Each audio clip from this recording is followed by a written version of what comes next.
My name is Cora, and at 26 years old, I'm an architect who builds foundations for a living. It's ironic, considering the foundation of my own family was built on a toxic, crumbling mixture of favoritism and financial manipulation. My mother stole $20,000 from me to fund my sister's fairy tale wedding. She was smug, confident, and utterly certain I would just roll over and accept it, as I always had. She didn't know I was holding a financial nuke with her name on it, a secret failsafe my grandmother had put in place years ago. She thought she was just taking my money. She had no idea she was about to forfeit her entire future. This is the story of how I finally stopped being my family's emergency fund and started being their reckoning. Let me paint you a picture of my family. There are two types of children in the Callahan household, the prized orchid and the sturdy, reliable money tree. My younger sister, Stella, was the orchid, beautiful, delicate, and tended to with a reverence that bordered on worship. From the day she was born, she was the golden child. Her path through life was paved with my parents' adoration and, more concretely, their money. Stella's private school tuition was paid without a second thought. A brand new convertible was waiting for her on her 16th birthday. Her 4 years at a private university were a carefree whirlwind of parties and passion projects, all funded by the family, without her ever needing to work a single shift. And then there was me. I was the money tree. Strong, dependable, and expected to produce on demand. While Stella was attending cotillions, I was working nights at a grimy warehouse, the smell of cardboard and diesel fuel clinging to my clothes, just to afford the textbooks for my community college classes. While she was studying abroad in Spain, I was pulling 60-hour work weeks, juggling my architecture degree with a demanding internship, slowly building a savings account that represented my one-way ticket to a life of my own. My mother called it character building. I called it learning to survive on my own because I knew, on a deep, instinctual level, that I could never truly count on them.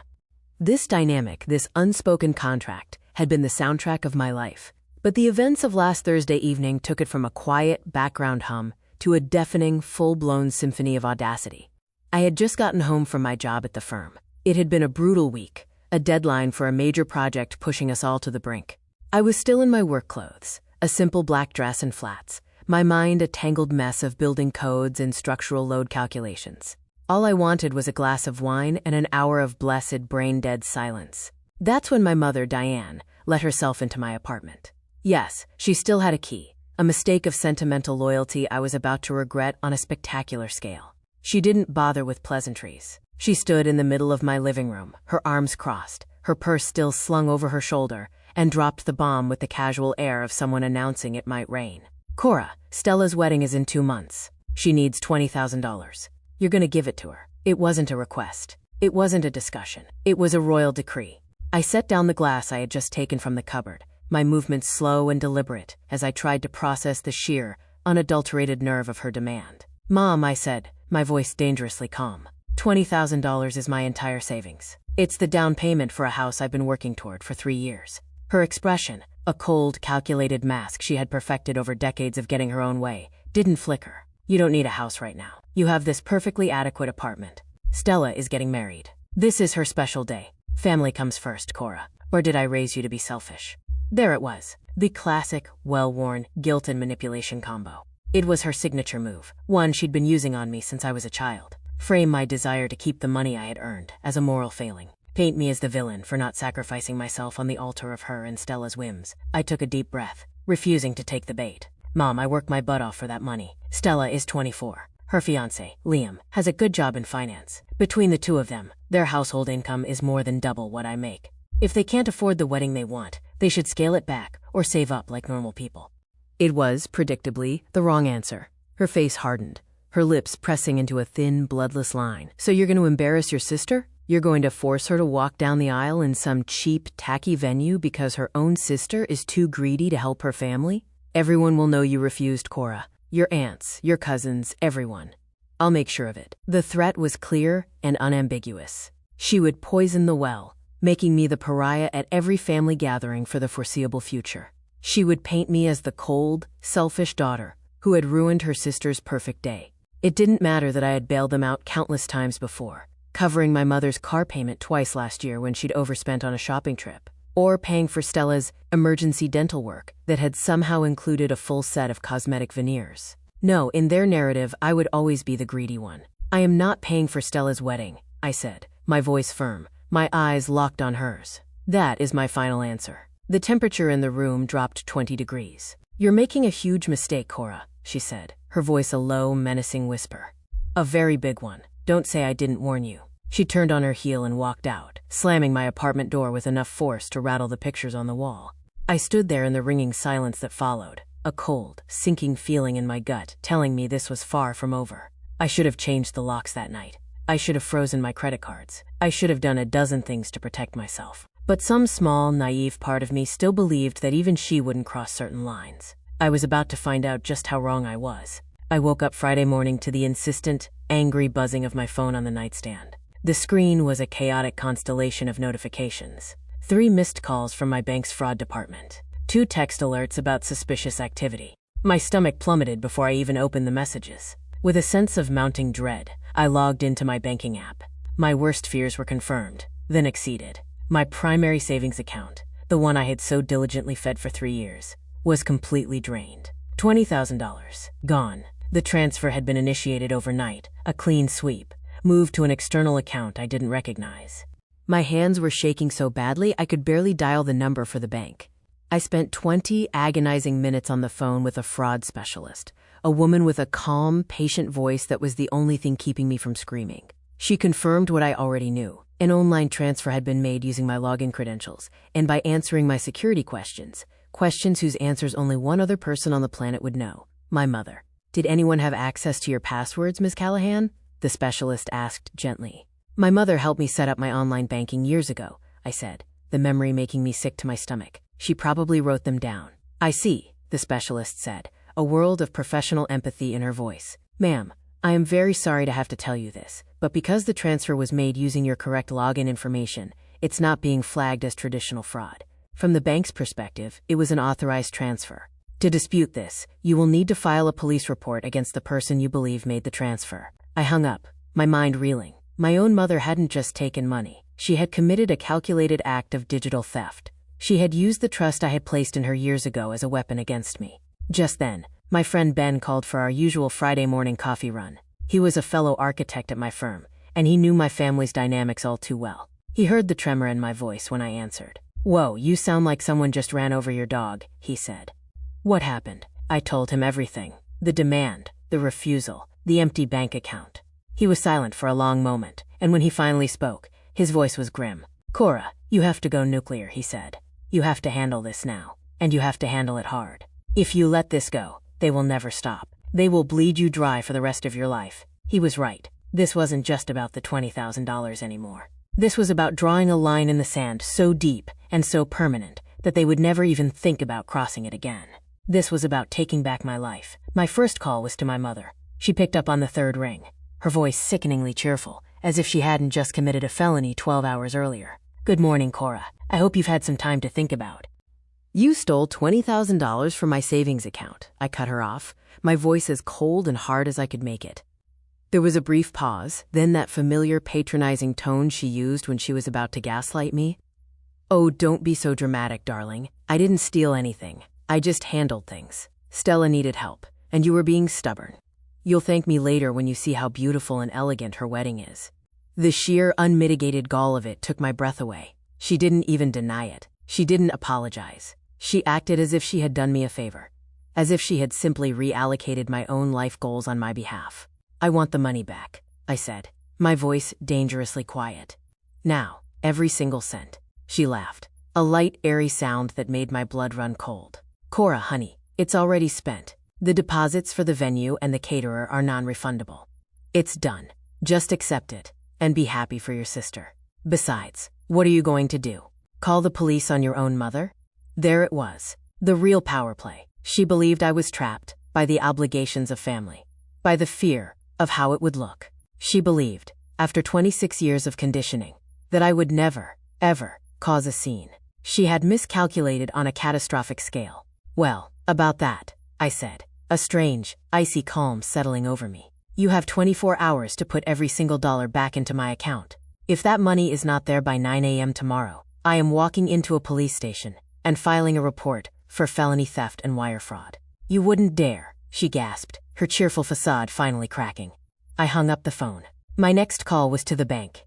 I officially reported the theft and initiated a formal dispute, stating that I would be providing a police report as evidence. The representative walked me through the next steps, including scheduling an appointment with my local police precinct for the following morning. Then, I did something that would prove to be the most important move in this entire miserable chess game. I called my dad. My parents had divorced when I was 19, about 7 years ago. The split had been messy, centered around my mother's reckless spending, and what my father had discovered were years of her siphoning money from their joint accounts. He had moved 2 states away, remarried a wonderful woman, and built a new, peaceful life. We weren't close, a casualty of my mother's post-divorce campaign of parental alienation, but we were on speaking terms. He picked up on the second ring. "Cora?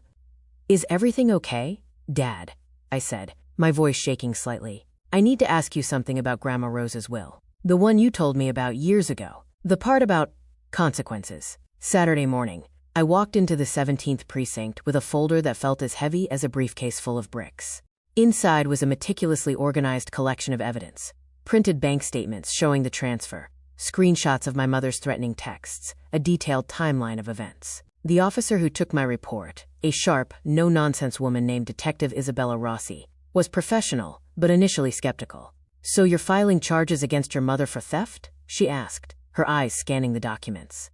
"Yes," I said. "She demanded $20,000. I refused, and she stole it from my bank account overnight. I also have evidence she was in my apartment without permission the night before." That got her attention.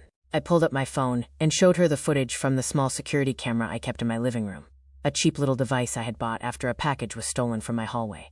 Clear as day, there was my mother, using her key to enter my apartment in the middle of the night, rooting through my desk where I kept my financial documents, and leaving 40 minutes later. Detective Rossi's expression shifted from skeptical to serious. "This is substantial evidence, Miss Callahan," she said. "With this footage and the financial records, we can definitely move forward. Are you absolutely certain you want to press charges?" "I am 100% certain," I said. She nodded and began the paperwork. She told me it would take a few days to process, that they would need to interview my mother and my sister, and that I should prepare myself for a significant amount of family backlash.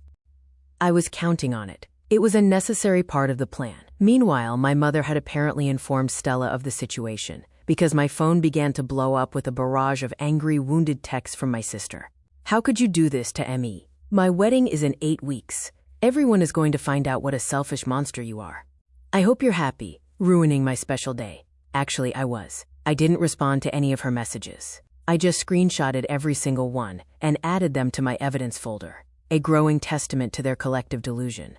On Sunday evening, my Uncle Paul, my mother's brother, called. He had always been the more reasonable of the two, the reluctant family peacemaker. "Cora," he began, his voice heavy with a weary sigh. "Your mother called me, hysterical. She says you're trying to have her arrested over a small misunderstanding." "Uncle Paul," I said, my voice flat and emotionless. "She stole $20,000 from me after breaking into my apartment. That is not a misunderstanding. That is a felony." He sighed again. "Look, I'm not saying what she did was right, but is this really worth tearing the family apart? Can't you just work it out? Work it out." The family code for "let her get away with it." "She had a chance to make it right," I said. "She refused. This isn't just about the money anymore. It's about them thinking they can do whatever they want to me without any consequences." There was a long pause. "Your mother mentioned something about fighting this," he said, his voice dropping slightly. "She said she has resources." Resources. That meant lawyers, which is exactly why my conversation with my dad had been so critical. After I hung up with my uncle, I opened the folder my dad had overnighted to me. Inside was a copy of the legal documentation for my grandmother Rose's estate, specifically the trust she had set up before she died 4 years ago. Grandma Rose had been a sharp, savvy woman, a successful small business owner who had seen my mother's manipulative tendencies with a painful clarity. When she sold her company, she had split the proceeds among her children and grandchildren, but with very specific, ironclad conditions outlined in the trust. Buried deep in the legalese was the clause my father had called the self-destruct button. It stated, in no uncertain terms, any beneficiary who is convicted of or pleads guilty to a crime of fraud, theft, or embezzlement against another family member shall immediately and irrevocably forfeit their entire share of the trust, which shall then be redistributed among the remaining beneficiaries in good standing. My mother's share, a cool $180,000, was currently sitting in a managed account she was set to inherit on her 60th birthday, just next year. Stella had a smaller but still significant share of $45,000, which would unlock when she turned 25. The best part? Grandma Rose, in a final act of strategic genius, had named me as the secondary trustee after my father. If my mother was convicted of fraud against me, I would have the legal authority to enforce the forfeit clause. My father had warned me about this clause years ago when the will was read. Your grandmother loved your mother, he had told me, but she didn't trust her. She wanted to protect the family from her worst impulses. At the time, I thought it was paranoid and a little cruel. Now it was my nuclear option. On Monday morning, I got a call from Detective Rossi. Ms. Callahan, we've reviewed your case. Given the overwhelming evidence, we are moving forward with formal charges. Your mother will be contacted this week for questioning. What about my sister? I asked. She knowingly benefited from the fraud. That's trickier, Rossi admitted. If she genuinely didn't know the money was stolen, we can't charge her. We'll be asking her some hard questions, though. After we hung up, I sent Stella a single, simple text message. Every single vendor charge made with my stolen money needs to be canceled and refunded immediately. You have 48 hours. Her response was instantaneous. Are you insane? The deposits are non-refundable. My wedding is in 7 weeks. I am not canceling anything. I texted back. Then, you'll be getting married while Mom is dealing with felony fraud charges. Your choice. You're bluffing, asterisk, she replied. You won't actually do this to your own family. I didn't respond. On Wednesday morning, the bomb finally dropped. Detective Rossi and another officer showed up at my mother's house to officially question her about the fraud charges. My aunt, who lived nearby and had apparently become the neighborhood watch, texted me within the hour with a breathless play-by-play. The police were there for 90 minutes. My mother came out looking pale and shaken. Stella screamed at them from the driveway. That afternoon, my phone rang.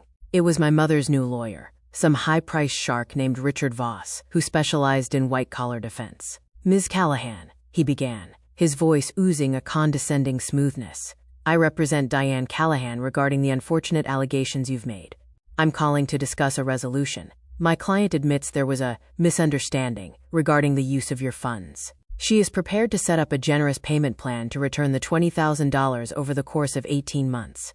In exchange, of course, you will drop all charges. I almost laughed out loud. 18 months? A payment plan? For stolen money? Your client broke into my apartment and committed felony theft, I said, my voice flat. There is video evidence. This isn't a misunderstanding. It's a crime. The answer is no. His tone hardened. Miss Callahan, I would strongly advise you to reconsider. Pursuing criminal charges against your own mother will be expensive, time-consuming, and will permanently damage your family relationships. Is that really a price you're willing to pay? Yes, I said. It is. Very well, he said, the smoothness gone, replaced by a sharp, threatening edge. But I should warn you, we will be mounting a vigorous defense. This will get very, very ugly. I'm counting on it, I replied, and hung up the phone. The war had officially begun. The week that followed was a masterclass in family manipulation. My phone became a weapon. A constant barrage of texts and calls from various aunts, uncles, and cousins I barely spoke to. The narrative was always the same. I was being cruel, unforgiving, tearing the family apart over a little money. Not a single one of them acknowledged what my mother had done was wrong. It was all about protecting her from the consequences and ensuring Stella's big day wasn't ruined. It was a stark, painful confirmation of what I had always known. In my family, family comes first, only ever applied when they needed something from me. That evening, Ben came over with pizza and a 6-pack of my favorite beer. He'd been checking in daily, my one-man support system. So, they lawyered up, he said, settling onto my couch. Does that mean you're in trouble? Nah, I said, taking a slice of pizza. I've got security footage, bank records, and her own idiotic admission on a recorded call that she, quote, handled things. She's screwed, and she knows it. The lawyer is just posturing, trying to scare me into folding. And the wedding? He asked. I pulled up Stella's Instagram on my phone. She had posted a long, melodramatic story, complete with a teary-eyed selfie, about how her toxic sister was trying to ruin her special day, and how all she wanted was for her family to support her. The comments were overwhelmingly supportive. A chorus of, "You're so strong," and "Don't let the haters get you down," from friends who had no idea of the real story. She's playing the victim card, and she's playing it hard, I said, shaking my head. Man, your family is something else, Ben said. What's your endgame here, really? I took a deep breath and told him about Grandma Rose's trust, about the forfeit clause, about the $180,000 my mother stood to lose if she was convicted. Ben let out a low whistle. Damn, Cora. That's tactical. It's justice, I said, the word feeling solid and real in my mouth. She has spent my entire life taking from me. Money, time, my peace of mind. Now she's about to learn that actions have consequences. And Stella, she's collateral damage. She had a chance to do the right thing, to tell the vendors the truth and try to get the money back. Instead, she's doubling down on the lie. The next few days were a blur of legal preparation. Detective Rossi called with updates. The investigation was moving forward. They had subpoenaed my mother's financial records and had found evidence of other, questionable transactions. Apparently, this wasn't the first time my mother had borrowed money from family members without asking. On Friday afternoon, exactly 1 week after the theft, I got a call from Liam, Stella's fiancé. I had only met the guy a handful of times, but he sounded like he was at the end of his rope. "Cora," he said, his voice strained. "We need to talk. Can you meet me for coffee?" Just us. This was unexpected. I agreed, my curiosity piqued.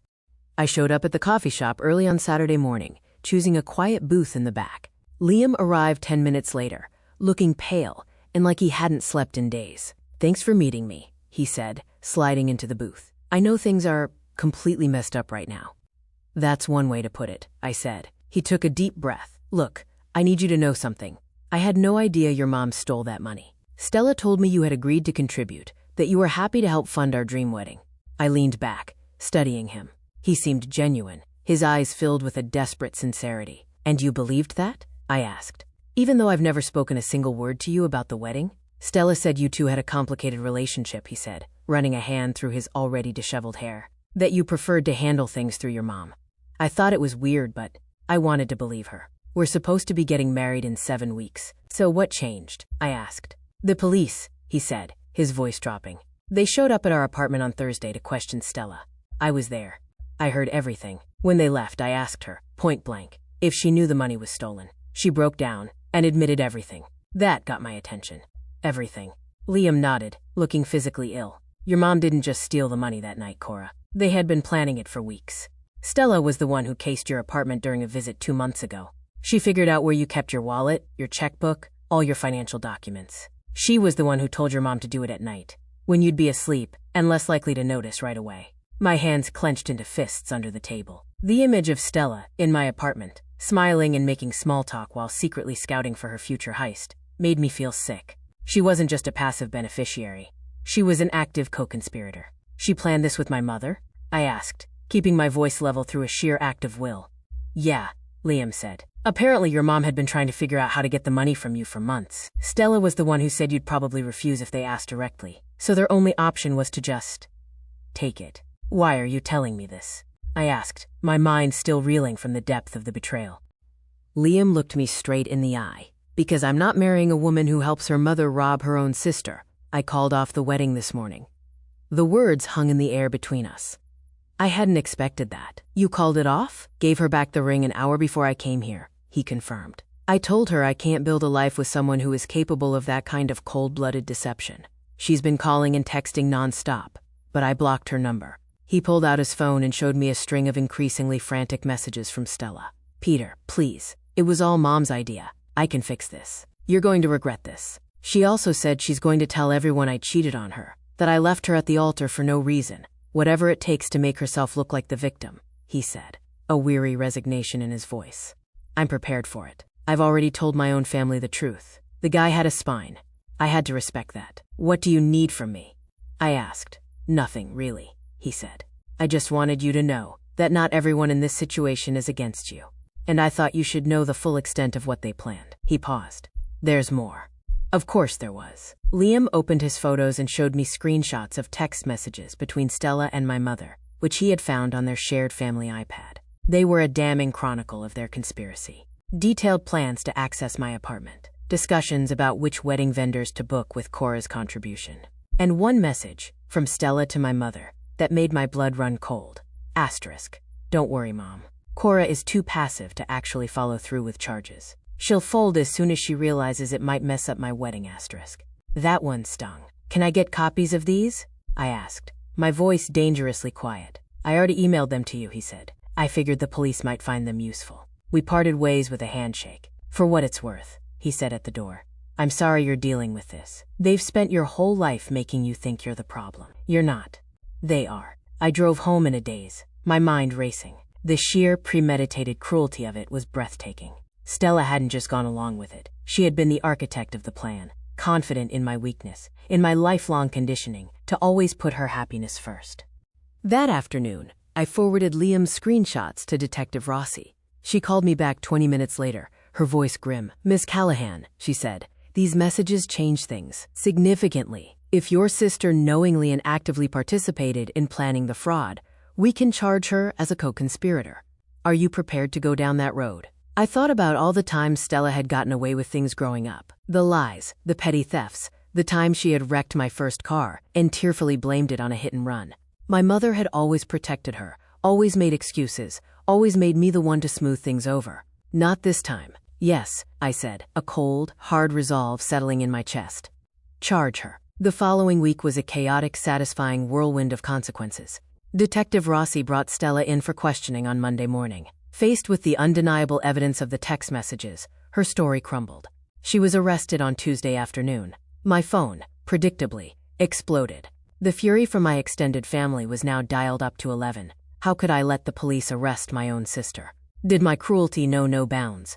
I was a monster, a family destroyer. The irony was so thick I could have choked on it. On Wednesday, my mother's lawyer, Mr. Voss, called me again. His tone was completely different, stripped of all its earlier arrogance, replaced by a raw, professional panic. "Miss Callahan," he began, "given the recent developments with your sister's arrest, my client would like to propose an immediate and full settlement. She will return the $20,000 immediately, in cash, and cover all of your legal and personal costs, in exchange for you dropping the charges against both of them." "No," I said. "Miss Callahan, please, listen to me," he pleaded. I said no, I repeated, a kind of fierce, liberating joy bubbling up inside me. Your client had multiple chances to make this right. Now she and her accomplice get to face the consequences they have earned. The prosecutor is talking about jail time, he said, his voice dropping. Potentially 2 to 5 years for your mother. A little less for your sister. Is that really what you want? What I want, I said, is for them to be held accountable for once in their lives. And with that, I hung up. Friday afternoon brought the call I had been waiting for. It was Detective Rossi. "Ms. Callahan," she said, "your mother and sister have been formally charged. However, the prosecutor's office has indicated they would be open to a plea deal. No jail time, probation, community service, a permanent criminal record, and full, immediate restitution. But there's a catch. They would have to allocute in court. Admit, publicly, on the record, exactly what they did." The hearing was scheduled for the following Monday. I didn't have to be there, but I knew I would be. I wanted to see it. I needed to see it. The courtroom was small and stuffy. I sat in the back row, a quiet observer. My mother and Stella stood before the judge, a formidable older woman who looked at them over her glasses with an expression of profound disappointment. Their lawyer entered their guilty pleas. "Then allocute," the judge commanded. "Tell me what you did." This was the moment. My mother took a shaky breath, her voice a hollow, humiliated whisper. "I entered my daughter Cora's apartment without her permission. I stole her financial information and transferred $20,000 from her savings account to my own. I did this to pay for my other daughter's wedding expenses, knowing Cora had refused to give me the money." The judge turned to Stella. "And you, Miss Callahan?" Stella's voice cracked, tears streaming down her face. "I helped her plan it. I told my mother where my sister kept her information. I knew the money was being taken without permission, and I spent it on my wedding, knowing it was stolen." The courtroom was silent. "This court accepts your guilty pleas," the judge said finally, her voice like stone. She read out their sentence. 3 years of probation, 200 hours of community service, and full restitution of $20,000 to be paid within 30 days. Any violation would result in immediate jail time. As they filed out of the courtroom, my mother's eyes met mine. They were filled with tears, with defeat, with a despair so complete it was almost frightening. I felt nothing, just a quiet, empty sense of an ending. The 30-day deadline for restitution approached, and a new drama began. They didn't have the money. They applied for a personal loan, and were rejected due to their new criminal records. The panicked, pleading calls and texts started again. I ignored them. Finally, I called my dad. "It's time," I said. "File the paperwork for the forfeit clause." The day after the restitution deadline passed, I drove to my mother's house. I didn't go to gloat. I went to close the final chapter. I found them at the dining room table, surrounded by a mountain of debt and despair. "We don't have it," my mother said, her voice a dead, flat monotone. "We're going to violate our probation. We're going to go to jail." "That's not my problem," I said. "How can you be so heartless?" Stella sobbed. "Family forgives each other. Family doesn't conspire to commit felony theft against each other," I replied. I looked at both of them, at the ruins of the two people who had caused me a lifetime of pain. And in that moment, I felt, not rage, but a flicker of something else, something softer. Pity, perhaps. Here's what's going to happen, I said slowly. I took out my checkbook and wrote a check to myself for $20,000. I slid it across the table. This is a loan. From me. At 0% interest. You will create a payment plan. And you will pay me back every single cent, no matter how long it takes. This is your one and only chance to avoid jail. But this is not forgiveness. This is a business transaction. They stared at me, stunned. And there's something else you should know, I continued. I've enforced the forfeit clause in Grandma Rose's will. Your conviction for fraud against me has triggered it. You have both forfeited your shares of her trust. That's over $200,000, Stella shrieked. That's my inheritance. You can't just take it. I'm not taking it, I said. You forfeited it. There's a big difference. Grandpa Rose saw this coming. She knew what you were capable of, and she built in a protection for the rest of the family. You proved her right. My mother sank into a chair, her face in her hands. We'll have nothing. You'll have what you earn, I said. Welcome to how the rest of us live. I turned to leave. Cora, wait. My mother's voice stopped me at the door. Do you hate us? I looked back at her, at this broken woman who had destroyed her own family through a lifetime of greed and favoritism. No, I said honestly. I don't hate you. I just don't trust you. And I don't know if I ever will again. That's on you to fix, not me. I walked out, got in my car, and drove away. A week later, the first payment of my loan arrived. 2 months after that, the trust forfeit was finalized. My share, a significant 6-figure sum, went directly into a high-yield savings account, a security blanket that no one could ever touch. My mother sends me occasional updates about her court-ordered therapy. They are small, tentative steps on a long road. Stella, I heard, is working 2 jobs to help make the payments. Perhaps, for the first time in her life, she is building some character. They tried to drown me in their entitlement and manipulation. Instead, they drowned themselves. And me? I learned to swim. I learned that sometimes, the only way to save your family is to be willing to let them face the consequences of their own actions. And I learned that the most valuable thing you can ever build is a life on a foundation of your own, unbreakable self-respect.